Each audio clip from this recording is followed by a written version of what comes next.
క్రీస్తునందు సహోదరి సహోదరులారా, ప్రభువైన యేసుక్రీస్తు నామములో హృదయపూర్వక వందనాలండి.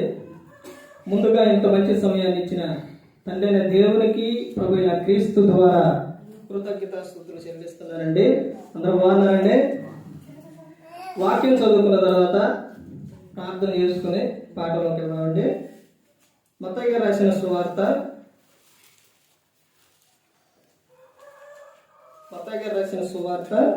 11వ అధ్యాయం 28వ వచనం నుంచి, ప్రయాసపడి భారం మోసుకొనుచున్న సమస్త జనులారా నా యొద్దకు రండి, నేను మీకు విశ్రాంతి కలుగజేతును. నేను సాత్వికుడను, దేన మనసు గలవాడును గనుక మీ మీద నా కాడి ఎత్తుకొని నా యొద్ద నేర్చుకోండి, అప్పుడు మీ ప్రాణములకు విశ్రాంతి దొరుకును. అలయనగా నా కాడి సులువుగాను నా భారము తేలికగాను ఉన్నవి. ప్రార్థన చేసుకున్నారు. పరలోకమందున్న మా తండ్రి, పరిశుద్ధ ప్రేమ గల తండ్రి, గొప్ప తండ్రి, యెహోవా తండ్రి, అయ్యా మీ ప్రియ కుమారుడు యేసుక్రీస్తు ప్రభువు ద్వారా కృతజ్ఞతాస్తుతులు చెల్లిస్తున్నాము నాయన. ఆరాధన క్రమ పద్ధతిలో మీరే నడిపించండి నాయన. వాక్యం బోధించుండగా ఈ లోక సంబంధమైన జ్ఞానంతో కాకుండా మీ జ్ఞానంతో మాట్లాడే భాగ్యం దయచేస్తారని మా ప్రభువైన యేసుక్రీస్తు నామములో వేడుకుంటున్నాము తండ్రి. ఆమేన్. ప్రభు యేసుక్రీస్తు నామములో హృదయపూర్వక వందనాలండి. దేవుని కుమారుడు యేసుక్రీస్తు ప్రభు ఈ లోకానికి వచ్చిన తర్వాత పరలోక రాజ్యం సమీపిస్తుంది కనుక మారు మనస్సు పొందమని ప్రకటింప మొదలుపెట్టారు. అంశం పాఠం పేరు ఏంటంటే, హృదయమునందు నీ హృదయమునందు నీకు సంతోషం కావాలి. కావాలా? కావాలి. ప్రతి ఒక్కరికి కూడా తమ హృదయంలో ఏం కావాలి? సంతోషం కావాలి. మన సంతోషం కావాలంటే ఏం చేయాలి? ఏం చేయాలి? అదే 7 విషయాలు నేర్చుకున్నాం. నీ హృదయమునందు సంతోషం కావాలంటే ఏం చేయాలి? నీ హృదయం ఎలాంటిది? మోసకరమైనది, ప్రమాదకరమైనది, వ్యాధి గలది, ఘోరమైనది. చాలా. మార్కు సువార్త 7:21 యేసుక్రీస్తు ప్రభువు ఏమని చెబుతారంటే, చెడ్డవన్నీ కూడా ఎక్కడి నుంచి బయలుదేరుతాయంట? హృదయంలో నుంచే బయలుదేరుతాయి అన్నీ కూడా. ఆ హృదయమునందు సంతోషం కావాలి మనిషికి. హృదయం సంతోషంగా లేకపోతే చాలా ప్రమాదం. అందుకే యేసుక్రీస్తు ప్రభువారు యోహాను సువార్త 14వ అధ్యాయంలో మీ హృదయములను ఏంటంట? ఏం చెబుతున్నారు? కలవరపడనీయకుడి, విరవనీయకుడి. దేవుని యందు విశ్వాసం ఉంచుతున్నారు, నా యందు మీరు విశ్వాసం ఉంచండి అని యేసుక్రీస్తు ప్రభువారు చెబుతారు.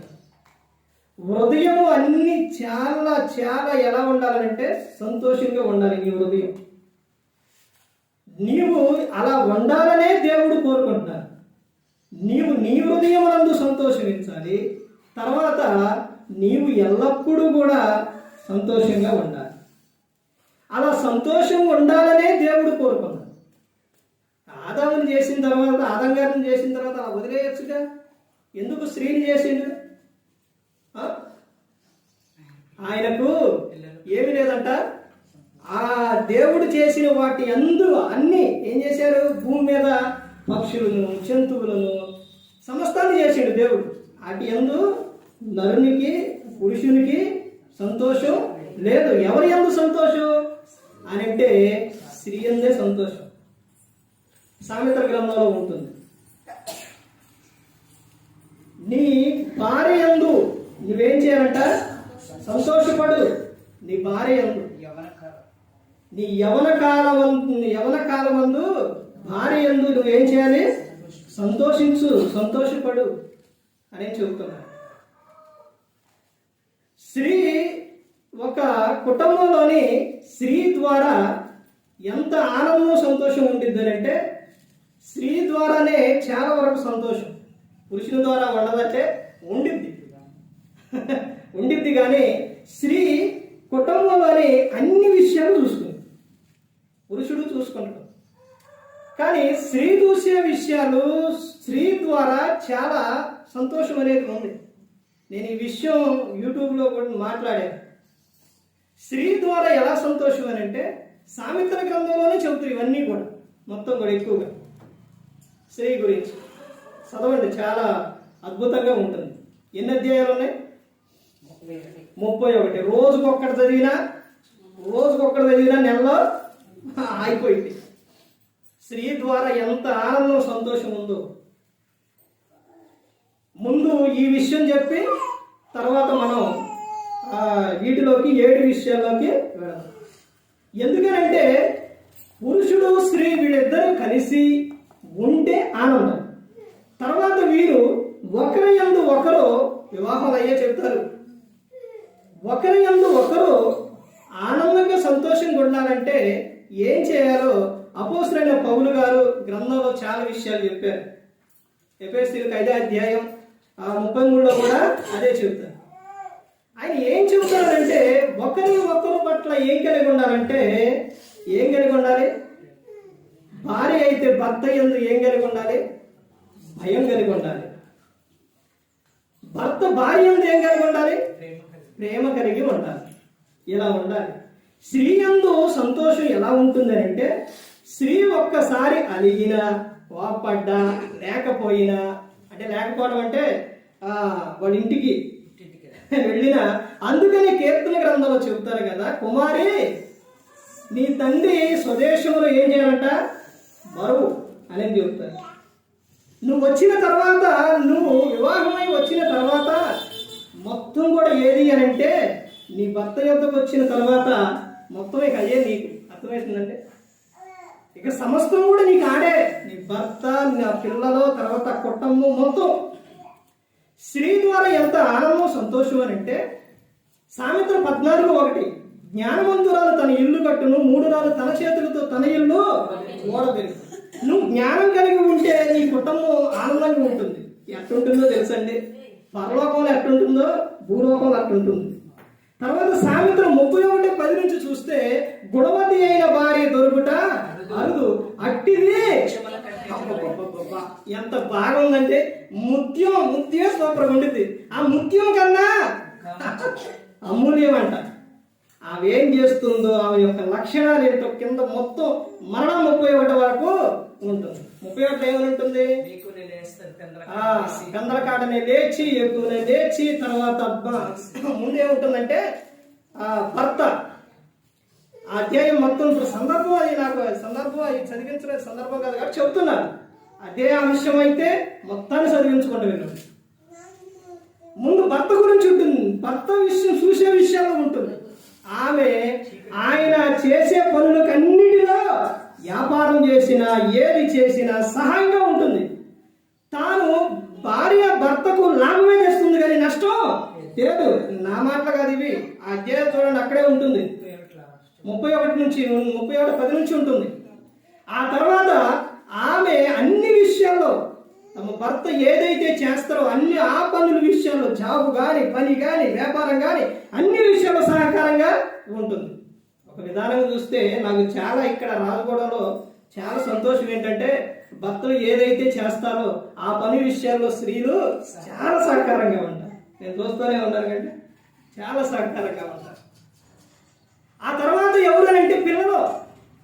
ఆ పిల్లలకు అన్ని విషయాల్లో ఉదయాన్నే లేచి వాళ్ళకి, ఈ రోజున చాలా మంది తల్లులు ఏం చేస్తున్నారంటే, స్త్రీలు ఏం చేస్తున్నారంటే, పిల్లలకి 9-10 అయినా కానీ ఏమి వీడేం చేయాలంటే అమ్మ ఆకలి, అన్నం తిరగాలి. కొన్ని ప్రాంతాల్లో నేను చూస్తున్నాను. నీకు బహుమానాలు ఇచ్చిందెందుకు? పిల్లలు వాళ్ళని చిన్న వయసులో నుంచి ఒక వయసు వచ్చే వరకు వాళ్ళకి సమృద్ధిగా పెట్టాలి. అర్థమవుతుందండి? నువ్వు ఇంత అయిన తర్వాత ఇప్పుడు మనం తిన్నాం అనుకోండి, ఎలా ఉంటామో తెలుసా? ఎదరొచ్చింది 5. అర్థమవుతుందండి? వాళ్ళకి బాల్యంలో పెట్టినప్పుడు చిన్న వయసులో అంత చిన్న వయసులో నుంచి వాళ్ళకి పెడుతూ ఉంటే వాళ్ళకి మంచి ఆరోగ్యంగా ఉంటారు. అర్థమవుతుందండి? తర్వాత బలంగా ఉంటారు. తర్వాత చాలా హుషారుగా ఉంటారు వాళ్ళు. ఉదయాన్నే వాళ్ళకి లేచి నువ్వు టిఫినో ఏదో కూడా వాళ్ళకి పెట్టుకోవాలి. అర్థమవుతుందండి? ఆ తర్వాత ఆ పిల్లలు లేచి ఏమంటారంట? నా మాటలు కాదు, బైబిల్ గ్రంథంలో ఏమంటారు? ధన్యురాలు, ఆ తల్లి ధన్యురాలు అని అంటారు. ఆ తర్వాత ఇంటి వారికి చలి తగలకుండా వాళ్ళ రక్షణ విషయాల్లో, వాళ్ళ నడత విషయాల్లో, అన్ని విషయాల్లో ఏమేం చేస్తుంది? అన్ని విషయాల్లో జాగ్రత్త తీసుకుంటుంది. అలాంటి స్త్రీ, యెహోవా యందు భయభక్తులు కలిగిన స్త్రీ కొనియాడబడును. చూశారండి? ఇదంతా ఎందుకు చెప్పారంటే, ముందు పాటలోకి వెళ్ళే ముందు ఇదంతా ఎందుకు చెప్పారంటే, భార్యాభర్త కలిసి ఉంటేనే ఆ తర్వాత ఆ కుటుంబం ఆనందంగా సంతోషంగా ఉంటుంది. ఇప్పుడు ఇద్దరు కలిసి దేవుని యందు ఉంటే నీ హృదయమునందు ఎలా సంతోషం వస్తుందో ఇప్పుడు చూద్దాం. ఎలా వస్తుంది అంటే, మత్తయి సువార్త 11వ అధ్యాయం 28వ వచనం నుంచి చూస్తే చూడండి ఏమని చెప్తున్నారు. ప్రయాసపడి భారం మోసుకొనుచున్న సమస్త జనులారా నా యొద్దకు రండి, నేను మీకు విశ్రాంతినిస్తాను. ఎవరి యొద్దంట? క్రీస్తు యొద్దకు, యేసు క్రీస్తు ప్రభువారి యొద్దకు మీరు వస్తే మీకు విశ్రాంతినిస్తారు. ఎలాంటి విశ్రాంతినిస్తారో తెలుసండి? శాశ్వతమైన విశ్రాంతి. శాశ్వతమైన విశ్రాంతి అంటే నీ కుటుంబంలో విశ్రాంతి, నీ హృదయమునందు విశ్రాంతి అంటే సంతోషం. అర్థమైందండి? తర్వాత ఈ లోకం, పరలోకంలో కూడా నీకు సంతోషం, ఆనందం ఇస్తుంది. ఇక్కడ అదే చెప్తున్నారు చూడండి. ఏమని చెప్తున్నారంటే, నేను మీకు విశ్రాంతి కలుగజేతును, నేను సాత్వికుడను, దేన మనసు వరగాడను కనుక మీ మీద నా కాడి ఎత్తుకొని నా యొద్ద నేర్చుకునడి, అప్పుడు మీ ప్రాణములకు విశ్రాంతి దొరుకును. మీ ప్రాణములకు. చాలా మంది ప్రాణాలు విసిగిపోయి ఏమైపోతున్నారు? మందు తాగటం, అటు ఇటు పోయి అక్కడ ఇక్కడ దూకటం, లేకపోతే లోకంలో మద్యానికి బానిస అయిపోవటం, హృదయం ప్రాణం విసిగిపోయి. అర్థమైందండి? అలా కాకుండా దేవుడు మీ ప్రాణములకు ఏం చేస్తారంట? విశ్రాంతి. ఒక్కసారి నువ్వు యేసుక్రీస్తు ప్రభువు యొద్దకు, ఒక్కసారి నువ్వు మోకాళ్ళు వేసి ప్రార్థన చేయి, నిన్ను విడిచిపెట్టరు. నేను అలాగే చేశా. ప్రభా నా హృదయంలోకి రా ప్రభు అంటే ఎవరు పంపించారో తెలుసా? ఆయన రావాలంటే ముందు ఎవరు పంపిస్తారో తెలుసా? పరిశుద్ధాత్ముడిని. పరిశుద్ధాత్ముడు ఏం చేస్తారంటే నిన్ను పరిశుద్ధపరుస్తురు. పరిశుద్ధంగా నువ్వు ఉన్న తర్వాత పరిశుద్ధుడైన ప్రభు అప్పుడు వస్తారు. ఆయన వస్తారు. ముందు యేసుక్రీస్తు ప్రభువారు వస్తారు. ఎలా వస్తారంటే హృదయంలోనికి రావాలి అని అంటే పరిశుద్ధంగా ఉండాలి. అప్పుడు ఆయన వచ్చి నివాసం చేసేటప్పుడు, ఆయన అడుగు పెట్టినప్పుడు బ్రతుకు మారిపోతుంది. అర్థమైందండి? నీ హృదయం నుండి సంతోషం వస్తుంది. అంటే ప్రభు యొద్దకు వస్తే మాకు అన్ని బాధలేనండి, అన్ని చింతలేనండి, అన్ని దుఃఖాలేనండి, మాకు ఆనందం లేదని చెప్పేవారు ఎవరైతే ఉన్నారో పూర్తిగా నమ్ముకోరా. ప్రభుని నీ హృదయంలోకి ఆహ్వానించరా. నువ్వు ఆహ్వానించు చూడు. ఆ కిందే చెబుతున్నారు చూడండి. చాలా మంది బాధపడిపోతూ ఉంటారు. కానీ యేసుక్రీస్తు ప్రభువు కింద చెబుతున్న విషయం చూడండి. ఏమని చెప్తున్నారు?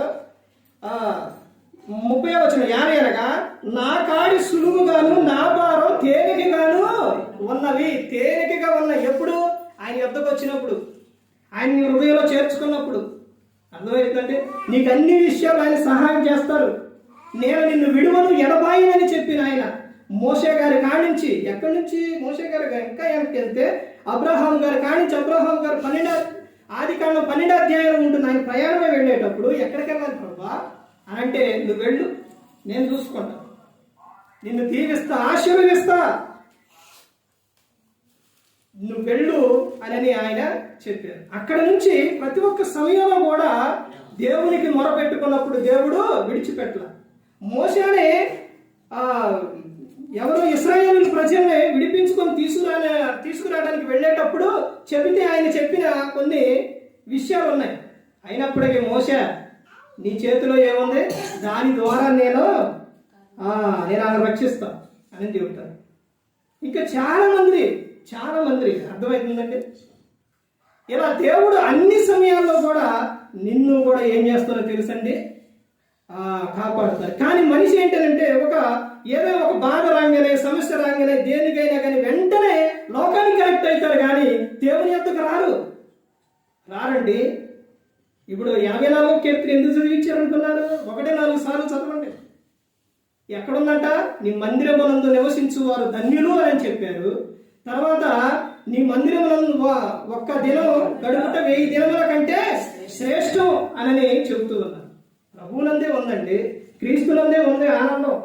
నీ హృదయమునందు సంతోషం కావాలి అంటే ఇంకా ఏం చేయాలో చెబుతున్నారు. రెండవ విషయం చూడండి, 1 దినవృత్తాంతములు 16వ అధ్యాయం 10వ వచనం చూడండి. ఆయన పరిశుద్ధ నామమును బట్టి అతిశయించుడి, యెహోవాను వెతుకువారు హృదయమునందు సంతోషించుదురు. నీ హృదయమునందు సంతోషం కావాలి అంటే ఏం చేయాలి? వెతకాలి. Page number 347. ఏం చేయాలని చెప్తున్నారంటే, యెహోవాను వెతికేవారు హృదయమునందు ఏం చేస్తారంట? సంతోషిస్తారు. నువ్వు ప్రభు యొద్దకు పెందలకాడే నువ్వు వస్తున్నావు అనుకోండి, నువ్వు ఇలా పెందలకాడే వచ్చావు, నీకు నీ హృదయమునందు నీకు నీ జీవితంలో ఏముంటుందో తెలుసండి. అంటే నువ్వేం చేస్తున్నావు? దేవుణ్ణి వెతుకుతున్నావు, అర్థమవుతుందండి. ఆయన యొద్దకు వస్తున్నావు, వాక్యాన్ని వింటున్నావు, ప్రార్థన చేస్తున్నావు. దేవుడు మిమ్మల్ని ఎప్పుడు కూడా ఆయన విడిచిపెట్టరు. ఏ సమయంలో కూడా దేవుడు మిమ్మల్ని విడిచిపెట్టరు. అయితే ప్రతి ఒక్కరి కూడా ఆయనకు చెప్పుకోవాలి. నీ హృదయమునందు సంతోషం కావాలని అంటే యెహోవాను ఏం చేయాలి? వెతకాలి. తర్వాత ఇంకో 3వ విషయం చూడండి, ఏం చెప్తున్నారు? సామెతల గ్రంథం 23వ అధ్యాయం 17వ వచనం చూడండి. పాపులను చూసి నీ హృదయమునందు మత్సరపడకము, నిత్యము యెహోవా యందు భయభక్తులు కలిగి ఉండుము. నీ హృదయమునందు సంతోషం కావాలి అంటే పాపులను చూచి నీ హృదయమునందు మత్సరపడొద్దు. వారి నిమిత్తం ప్రార్థన చేయి. వారికి చెప్పితే వినేవారిగా ఉంటే చెప్పు, వినకపోతే ఏం చేయాలి? నువ్వు ప్రార్థన చేయి. నీ హృదయమందు వాళ్ళ గురించి మత్సరపడవద్దు. నువ్వేం చేయాలంటే నీ హృదయమందు సంతోషం కావాలని అంటే యెహోవా యందు భయభక్తులు కలిగి. ఇక్కడ భయభక్తుల విషయానికి వచ్చేసరికి ప్రతి క్రైస్తవుడికి కూడా భయం ఉండాలి, భక్తి ఉండాలి. ఈ రెండింటికి తేడా ఏంటి చెప్పండి?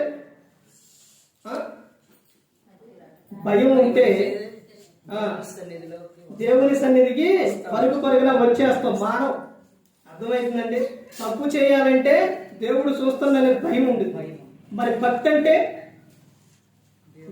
అంటే దేవునికి నువ్వు ఉదయాన్నే లేగంగానే ఏం చేస్తావు? ప్రార్థన చేస్తావు. సేవకుని గౌరవించే విధంగా చూస్తావు. తర్వాత నువ్వు నిత్యము కూడా నువ్వు ఎలా ఉంటావంటే ప్రార్థన చేస్తావు. అర్థమవుతుందండి. ఇది భక్తి. దేవుని యందు భయము ఉండాలి, భక్తి కూడా ఉండాలి. అలా ఉన్నప్పుడు నీ హృదయమునందు నీకు ఏం కలుగుతుందంట? సంతోషం కలుగుతుంది. తర్వాత ఇంకో విషయం చూడండి, లూకాగారు రాసిన సువార్త 21వ అధ్యాయం లూకాగారు రాసిన సువార్త 21వ అధ్యాయం 34వ వచనం చూడండి. మీ హృదయములో ఒకవేళ తిండి వలనను, మత్తు వలనను, ఐకిక విచారం వలనను మందముగా ఉన్నందున ఆ దినము అకస్మాత్తుగా మీ మీదకి గురి వచ్చినట్టు రాకుండా మీ విషయమై మీరు జాగ్రత్తగా ఉండుడి. ఏం చేయాలంట? ఏం చేయాలి? గురి రాకుండా మీరు తప్పించుకోవాలంటే మీ మట్టుకు మీరు ఎలా ఉండాలి? జాగ్రత్త కలిగి ఉండాలి. నీ హృదయమునందు సంతోషం కావాలనంటే నీ మట్టుకు నీవు ఎలా ఉండాలి? జాగ్రత్త కలిగి ఉండాలి. ఒక వ్యక్తిని ఏదో ఒక మాట అన్నావు అనుకోండి, నీ హృదయం అప్పుడు ఏం చెప్తుందో తెలుసా? ఎందుకన్నావు? ఇక హృదయంలో బాధ మొదలైపోయింది. ఇక ఆ వ్యక్తితో మాట్లాడిందాక హృదయంలో బాధ మొదలైతూనే ఉంది. అందుకని నీ మట్టుకు నువ్వు ఎలా ఉండాలంటే జాగ్రత్త కలిగి ఉండాలి అన్ని విషయాల్లో. తర్వాత కింద ఏమని చెప్తున్నారో చూడండి. ఆ దినము భూమి యందంతట నివసించు వారందరి మీదకి అకస్మాత్తుగా వచ్చును. కాబట్టి మీరు జరగబో వీటెల్లరను తప్పించుకొని మనిషి కుమారుని ఎదుట నిలవబడుటకు శక్తి గల వారగునట్లు ఎల్లప్పుడూ ప్రార్థన చేయుచు మెలకువగా ఉండుడని చెప్పాను. ఎల్లప్పుడూ కూడా ఏం చేయాలంటే ప్రార్థన చేయాలి. ప్రతి ఒక్క సమయంలో కూడా ప్రార్థన చేయాలి. నువ్వు ప్రయాణమై బయటికి వెళ్ళేటప్పుడు కానీ, పనికి వెళ్ళేటప్పుడు కానీ, ఎక్కడికైనా వెళ్ళేటప్పుడు కానీ నువ్వేం చేయాలి? ప్రార్థన చేసుకునే వెళ్ళాలి. ప్రార్థన చేసుకునే వెళ్ళటం అని అంటే ఏంటో తెలుసండి? నువ్వు దేవునికి చెప్పి వెళుతున్నావు. ప్రభు నేను ఇలా వెళుతున్నాను ప్రభు అని చెప్పి వెళుతున్నావు. ఇప్పుడు దేవుడే నీ ప్రయాణంలో కానీ, నీ పనుల్లో కానీ అన్ని విషయాల్లో దేవుడు నీకేం చేస్తాడు? సహాయం చేస్తాడు. తర్వాత ఇంకా విషయం చూడండి, ఇంకా ముందుకెళ్తే అపోస్తలుడైన పౌలు గారు కొరింథీయులకు రాసిన 2వ పత్రిక 4వ అధ్యాయం 5-6 కలిసి ఉంటే చూడండి. Page number 161. అంధకారంలో నుండి చదవండి మరి. కొరింథీయులకు రాసిన 2వ పత్రిక 4వ అధ్యాయం 5-6. అంధకారంలో నుండి వెలుగు ప్రకాశించును గాక అని పలికిన దేవుడే తన మహిమను గురించిన జ్ఞానం యేసుక్రీస్తు నందు వెల్లడిపరచుటకు మా హృదయములలో ప్రకాశించును గనుక మేము మిమ్మును గూర్చి ప్రకటించుకోవడం లేదు గాని క్రీస్తు యేసును గూర్చి ఆయన ప్రభువనియు మమ్మును గూర్చి యేసు నిమిత్తం మేము మీ పరిచారకులమనియు ప్రకటించుచున్నాము. అపోస్తలుడైన పౌలు గారు చెబుతున్న విషయం, మేము ఏం చేస్తున్నాం? ప్రకటిస్తున్నాం. మీకు ప్రకటిస్తున్నాం. ఎవరి గురించి? యేసుక్రీస్తు ప్రభువారి గురించి. అంధకారంలో ఉన్న వారికి వెలుగు ప్రకాశించిన ఎవరి ద్వారా? యేసుక్రీస్తు ప్రభువారి ద్వారా. అంధకారంలో నశించిపోతున్న ఈ ప్రజలను ప్రతి ఒక్కరిని రక్షించడానికి తండ్రి అయిన దేవుడు యేసుక్రీస్తు ప్రభువారిని ఈ లోకానికి పంపించాడు. దేవుడు ప్రజలను ఎప్పుడూ వదిలిపెట్టలేదండి. ఆనాటి నుంచి, ఆదిలో నుంచి ఇప్పటి వరకు దేవుడు విడిచిపెట్టలేదు. ఆనాడు ప్రవక్తలు పంపించిండు, తర్వాత యేసుక్రీస్తు ప్రభువారు వచ్చారు. మేము ఆయన గురించి ఏం చేస్తున్నాము? ప్రకటిస్తున్నాము. అంటే నీ హృదయంలో ఆనందం, సంతోషం కావాలి అంటే అది ఎవరి యందు ఉంది అంటే, ఎవరి ద్వారా నీకు వస్తుంది అంటే యేసుక్రీస్తు ప్రభువారి ద్వారానే. యేసుక్రీస్తు ప్రభువారి ద్వారానే నీకు సంతోషం ఉంది. ఆయన చెబుతున్న విషయం యోహాను రాసిన సువార్త 14:6, నేనే మార్గం, నేనే సత్యం, నేనే జీవం, నా ద్వారానే తండ్రి యొద్దకు మీరు వస్తారు అని చెబుతూ ఉన్నారు. ఇదిగో మేము ఆయన గురించి ప్రకటిస్తున్నాం, మిమ్మల్ని గురించి కాదు అనేది చెబుతూ అపోస్తలుడైన పౌలు గారు చెబుతున్న విషయం ఏంటంటే, అంధకారంలో నుండి వెలుగు ప్రకాశించునుగా కానీ పలికిన దేవుడు తన మహిమను కూర్చిన జ్ఞానం యేసుక్రీస్తు నందు వెల్లడి పరచుటకు మా హృదయములలో ప్రకాశించెను. మా హృదయములలో ప్రకాశించారు. ఆ తర్వాత చెబుతున్న విషయం, కనుక మేము మిమ్మును గూర్చి ప్రకటించుకొనటం లేదు కానీ క్రీస్తు యేసును గూర్చిన ఆయన ప్రభువనియు మమ్మను గూర్చి యేసు నిమిత్తం మేము మీ పరిచారకులు అని ప్రకటిస్తున్నాం. మేము ఎవరంటే మీ పరిచారకులు. అర్థమైందండి? తర్వాత ఇంకా చెబుతున్న విషయం, అపోస్తలుడైన పౌలు గారు గలతీయులకు రాసిన పత్రిక 4వ అధ్యాయం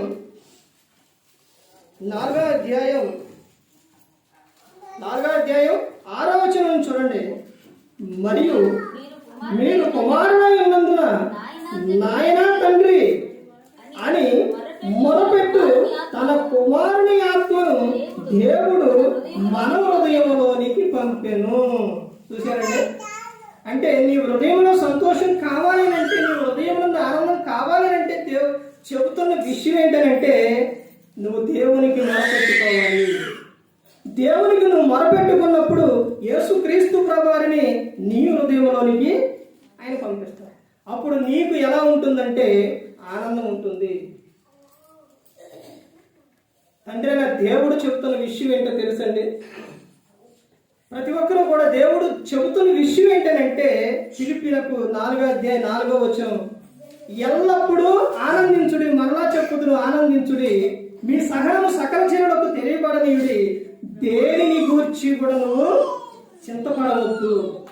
ప్రతి ఒక్క విషయంలో కూడా ప్రార్థన విజ్ఞాపనల ద్వారా కృతజ్ఞత పూర్వకముగా మీ విన్నపములు నాకు తెలియచేయుడి. ఎవరికంట? దేవునికి. దేవునికి తెలియజేసినప్పుడు 7వ వచనంలో చెబుతారు కదా, అప్పుడు సమస్త జ్ఞానములకు మించిన దేవుని సమాధానం యేసుక్రీస్తు వలన మీ హృదయములకును మీ తలంపులకును కావలియుండును. నీ తలంపులు నీ ఆలోచనలు వాటికి నీ హృదయానికి ఎవరు కావాలి అంట? యేసుక్రీస్తు ప్రభువు. 19వ వచనంలో చెబుతున్నారు చూడండి, ఏమని? కాగా దేవుడు తన ఐశ్వర్యం చొప్పున క్రీస్తు యేసునందు మహిమలో మీ ప్రతి అవసరం తీరుస్తారు. ఎవరి ద్వారా? యేసుక్రీస్తు ప్రభువు ద్వారా. యేసుక్రీస్తు ప్రభువు ద్వారా మీ ప్రతి అవసరం కూడా ఆయన తీరుస్తారు. ఇవన్నీ ఎప్పుడు అని చెప్తున్నారంటే, నాకు మొరపెట్టుకున్నప్పుడు. పిల్లలకి ఏదైనా కావాలంటే తల్లిదండ్రుని ఎలాగైతే అడుగుతారో అలాగే దేవుణ్ణి కూడా మనందరం అడగాలి. అర్థమైందని ప్రతి ఒక్కరు అడగాలి. పిల్లలకి ఏదైనా కావాలనుకున్నప్పుడు, కావాలనుకున్నప్పుడు ఒకసారి అడిగినప్పుడు లేవురా లేవు అంటాం. రెండోసారి అడిగినప్పుడు ఎక్కడుంది లేవు అంటాం. అలాగే అడుగుతున్నప్పుడు మూడోసారి అలాగే అడుగుతున్నప్పుడు అయ్యో పోయి కొనుక్కో అని చేస్తాం. దేవుడు కూడా అంతేనండి. అర్థమవుతుందండి. మనం మొరపెట్టుకున్నప్పుడు అలా దేవుడు మన ప్రతి అవసరం తీరుస్తాడు. ఎలా తెలుసండి? యేసుక్రీస్తు ప్రభువు చాలా ఉపమానాలు కూడా చెప్పారు. ఒక అన్యాయస్తులైన న్యాయాధిపతి దగ్గరికి విధవరాలు వచ్చినప్పుడు పట్టించుకోడు. ఒకసారి వచ్చింది, 2 సార్లు వచ్చింది. అలా వచ్చినప్పుడు పదే వస్తూ ఉంటే ఎందుకు వస్తుంది అస్తమానం అని ఆమెను పిలిచి ఆమె అవసరం ఏంటో తెలుసుకొని తీర్చి పంపించారు. అలాగే అక్కడ యేసుక్రీస్తు ప్రభువు చెబుతున్న విషయం ఏంటంటే, ఆమె ఎలా వచ్చిందనంటే నిత్యం వచ్చింది. అర్థమవుతుందండి? నిత్యం వచ్చింది. వచ్చి ఏం చేస్తున్నావా? గోజాడింది. అలాగే ప్రార్థనలో కూడా మీరు అలాగే గోజాడాలి, ఆయన వెతకాలి, ప్రార్థనలో ఆయన అడగాలి అని నేను చెబుతూ ఉన్నాను. అలా అడిగినప్పుడు దేవుడు మీ ప్రతి అవసరం కూడా ఆయన తీరుస్తారు అని చెబుతున్నాను. అయితే యేసుక్రీస్తు ప్రభువు చెప్పిన విషయం ఏంటంటే, అన్యాయస్తులైన న్యాయాధిపతి అవసరం తీర్చినప్పుడు జీవము గల దేవుడు మీ అవసరాలు తీర్చరా? తీరుస్తారు. కానీ నేను మరలా వచ్చినప్పుడు భూమి మీద విశ్వాసం కనుగొందునా అని చెప్పారు. అంటే ఈ రోజున ఏమీ లేదు అని అంటే మనిషికి విశ్వాసం అనేది లేదు. ఆ విశ్వాసం కలిగి ఉన్నప్పుడు నువ్వు అద్భుత కార్యాలు చూస్తావు. దేవుడు మాత్రం నిన్ను విడిచిపెట్టడు, నీ చెయ్యి ఎప్పటికీ విడిచిపెట్టడు. కానీ నీకేమన్నా అవసరం కావాలి అని అంటే, నీ అవసరం తీర్చాలి నీకు కావాలి అని అంటే, అది నువ్వు దేవుని యొద్దకు వచ్చి మొరపెట్టుకోవాలి. ఎలా మొరపెట్టుకోవాలి అని అంటే, నిత్యం మొరపెట్టుకోవాలి. తర్వాత ప్రతిదినం కూడా మొరపెట్టుకోవాలి. కోజాడుతూ మొరపెట్టుకోవాలి. ఆ తర్వాత కన్నీటితో మొరపెట్టుకోవాలి. కన్నీటి ప్రార్థనకి చాలా శక్తి ఉండింది. ఏదైనా ఒక బాధ వచ్చిందంటే, ఏదైనా ఒక సమస్య వచ్చిందంటే మనుషుల ముందు ఏడుస్తారు. అప్పుడు ఏ ప్రయోజనం లేదు. వాళ్ళు ఏదైనా అవసరం తీర్చారంటే ఆ తర్వాత నీ గురించి వచ్చి ఇటు మొరపెట్టుకొని నన్నే అడిగారని ఈ గురించి ఎన్నోసార్లు చెబుతారు. అర్థమవుతుందండి? అదే దేవుని యొద్దకు వచ్చి మోకాళ్ళు వేసి నువ్వు ఇంకోటి ఏంటండి, మోకాళ్ళు వేసి అడగాలా అని అనుకుంటున్నారా? మోకాళ్ళు వేసైనా నిలబడైనా కూర్చొని నువ్వు ఎలాగైనా అడిగినప్పుడు అంటే, మళ్ళీ ఇంకో విషయం ఏంటంటే పడుకోని కాదు. ఈ రోజున భక్తులు ఏం చేస్తున్నారంటే తినేసి పడుకొని ప్రభువా కాపాడు ప్రభువా, మళ్ళీ ఏంటయ్యి ప్రార్థనలు ఏమి ఉపయోగిస్తారు? ప్రభువా నీ దూతలనే నా చుట్టూ కావులు పెట్టు. ఇంకా ఏంటంటే బంగారు దూతలు అంట. ఎలాంటి జీవితం కొన్ని చాట్ల జరిగే ప్రార్థనలు ఇవే. అర్థమవుతుందండి? అలా కాదండి. దేవునికి నువ్వు మోకాళ్ళు వేసి నువ్వు కన్నీటితో ప్రార్థన చేసినప్పుడు, అన్న అలా ప్రార్థన చేసినప్పుడు ఏం జరిగిందండి? కార్యం. దేవుడు బహుమానం ఇచ్చిండు. అర్థమవుతుందండి? ఇంకా చాలా మంది అలా చేసిన వాళ్ళు చాలా మంది ఉన్నారు. ఆ తర్వాత ఉపవాసంతో ఉండి చాలా అద్భుతాలు పొందిన వారు కూడా ఉన్నారు. ఎస్తేర్ ఏం చేసింది? తర్వాత యోనా విషయాల్లో జరిగిన విషయం ఏంటి? యోనా గ్రంథం చదివారా? 3వ అధ్యాయం. అక్కడ జరిగిన విషయం ఏంటంటే, ఉపవాస దినం చాటించినప్పుడు ఒక సేవకుడు ఒక మాట చెప్పినప్పుడు, అంటే అక్కడ ఎవరు వచ్చి చెప్పారు? యోనా వచ్చి చెప్పినప్పుడు ఇప్పుడు నేను ప్రార్థన గురించి చెబుతున్నాను, అర్థమైందండి. యోనా వచ్చి అక్కడ ప్రకటన చేసినప్పుడు మొత్తం రాజులేంటి, లేకపోతే అక్కడ ఉన్న ప్రతి ఒక్కరు కూడా పశువులేంటి, మొత్తం కూడా వాళ్ళు ఏం సాటించారంట? ఉపవాస దినం సాటించి గోధుమ పట్ట కట్టుకొని బూడిద కూర్చున్నారు. దాని అర్థం ఏంటో తెలుసండి? తగ్గింపు. గోనె పట్ట బూడిద ఇవన్నీ ఏంటంటే తగ్గింపు. క్రైస్తవుడు అంటే తన నోరు ఎక్కడ పెట్టుకోవాలో తెలుసండి? బూడిదలో పెట్టుకోవాలి. అంటే దాని అర్థం చెప్తున్నాను, అలా పెట్టుకోవాలి కాదండి. ఇప్పుడు నీవు అలా పెట్టుకున్నప్పుడు గబ్బునంట అన్నం అనుకోండి, ఏం జరిగింది? ఈ గూడ మొత్తం లాభం. అర్థమైందండి? అలా నోరు అలా ఉండాలి అని చెప్తున్నాను. ఎలా అంటే అలా నోరు కంట్రోల్లో ఉండాలి అని చెప్తున్నాను. ఇప్పుడు అక్కడ చెప్తున్న సందర్భం ఏంటంటే వాళ్ళు తగ్గింపు కలిగి ఉపవాస దినం సాగించి పశువులు కూడా మేత మేయల, నీళ్లు తాగలా. ఈ రోజున ఆదివారం ఆనందమంటే చాలా మంది కొన్ని ప్రాంతాల్లో ఏం చెప్తారో తెలుసండి? పశువులు కట్టేసి ఉండేయండి, పశువులు కాడికి వెళ్తున్నామండి, పని ఉందని, లేకపోతే అర్జెంట్ అని, ఇవన్నీ దేవుని కార్యం, దేవుని విషయం నువ్వేం చేస్తున్నావు? వెనక పెట్టేసి మిగతా అన్నీ కూడా చేసేస్తావు. అర్థమవుతుందండి? ఆ రోజున ఉపవాస దినం చాటించినప్పుడు మొత్తం కూడా ఎవరో ఏవి తినలా. ఆ తర్వాత జరిగిన విషయం ఏంటంటే దేవుడు తాను చేయాలనుకున్న కీడు చేయక మానివేశాడు. చూశారండి? అంటే ఇక్కడ చెప్తున్న సందర్భం ఏంటది? నాయన తండ్రి అని నువ్వు మొరపెట్టుకున్నప్పుడు దేవుడు ఏమని చెప్తున్నారు? మన హృదయంలోనికి ఎవరిని పంపించాను? దేవుడు తన ఆత్మను పంపించాడు. తర్వాత ఇంకో విషయం చూడండి, ఇంకా చూస్తే చివరిగా చూడండి, చివరగా ఫిలెమోనుకు రాసిన పత్రిక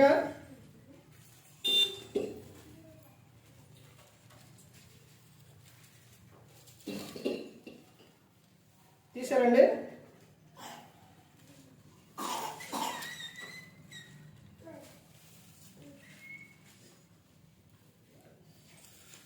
తీతు పక్కన ఉండిద్దండి, అయినా మీకు తెలుసు కదా, అందరూ బైబిల్ చదివేవాళ్ళే.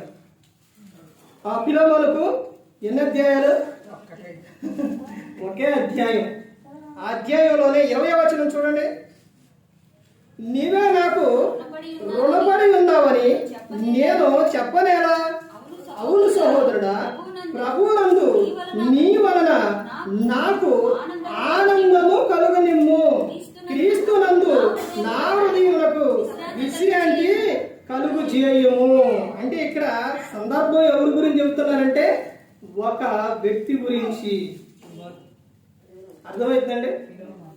ఒక వ్యక్తి గురించి చెబుతున్నారు. ఎవరు అనే సందర్భం అని అంటే పైనుంచి చూస్తే పౌలును సహోదరుడైన తిమోతియుడు, మా ప్రియుడును చతపడిన వాడైన ఫిలోమును, ఒక సహోదరుడైన అప్పియకును, తోడి యోధుడైన అర్జిపనకును నీ ఇంట ఉన్న సంఘములకు శుభం అని చెప్పి రాయినది. చూసారండి? అంటే ఇక్కడ చెబుతున్న సందర్భం ఏంటంటే ఒక వ్యక్తి ద్వారా కూడా ఎవరైతేనో అపోస్తలుడైన పౌలు గారు సేవకుడు. అంటే మీ ద్వారా సేవకునికి ఏమి రావాలి? తన హృదయమందు ఏం చేయాలి? సంతోషించాలి, సంతోషం ఉండాలి. అంటే మీ హృదయం మీ నందు సంతోషం రావాలి అని అంటే సేవకుడు ఏదైతే చెబుతున్నారో ఆ పని విషయాల్లో కానీ ప్రతి ఒక్క విషయాల్లో మీరు ప్రార్థన విషయాల్లో అన్ని విషయాల్లో మీరు జాగ్రత్త కలిగి ఉంటే సేవకునికి ఏం కలుగుతుందంట? సంతోషం కలుగుతుంది. అయితే అక్కడ చెబుతున్న సందర్భం కింద ఏమని చెబుతున్నారంటే ప్రభువునందు నీ వలన నాకు ఆనందం కలుగునేమో, క్రీస్తునందు నా హృదయమునకు విశ్రాంతి కలుగునేమో. మీరు దేవుని యందు భయభక్తులు కలిగి దేవునిలో ఉంటే ఒక ఆనందం, ఆ ఆనందం మీరు క్రీస్తునందు ఉన్నారు కాబట్టి ఆ క్రీస్తునందు ఆయన హృదయము అంటే ఆయన ఏం చేస్తారంటే ఆ సేవకునికి ఏం చేస్తారు? సంతోషాన్ని ఇస్తారు. క్రీస్తు నందు ఏం చెబుతున్నారు? నా హృదయమునకు విశ్రాంతి కలుగునిమ్ము అని చెబుతున్నారు. అంటే నీ హృదయంలోనికి నీ హృదయం ఆనందంగా సంతోషంగా ఉండాలి అని అంటే ఇలా చెబుతున్న విషయం ఏంటంటే, ఒకటి, యేసుక్రీస్తు ప్రభువారి యొద్దకు రావాలి, ఆయన యొద్దకు వచ్చి ఏం చేయాలి? నేర్చుకోవాలి. తర్వాత దేవుని వెతకాలి, తర్వాత ఆయన యందు భయభక్తులు కలిగి ఉండాలి. ఆ తర్వాత చెబుతున్న విషయం ఏంటంటే, నీ మట్టుకు నువ్వు ఎలా ఉండాలి? జాగ్రత్త కలిగి ఉండాలి. తర్వాత యేసుక్రీస్తునందు ఉండాలి, తర్వాత ప్రార్థన ఉండాలి. ఆ తర్వాత చెబుతున్న విషయం ఏంటంటే, మీరు సేవకుని చెప్పినట్టు మీరు ఉన్నప్పుడు మీకు ఆనందం కలుగుతుంది, ఆ తర్వాత చెప్పే ఆయనకు కూడా ఆనందం కలుగుతుంది. యేసుక్రీస్తు ప్రభువారు చెప్పిన విషయం ఏంటంటే, మిమ్మును చేర్చుకున్నవాడు నన్ను చేర్చుకొను, నన్ను చేర్చుకున్నవాడు నన్ను పంపిన వాడిని చేర్చుకున్నాడు. నువ్వు సేవకుని మాటే వినకపోతే క్రీస్తు మాట ఎలా వింటావు? క్రీస్తు మాట వినకపోతే నువ్వు తండ్రి అయిన దేవుని ఎలా చేర్చుకుంటావు? సరే ఆలోచించండి.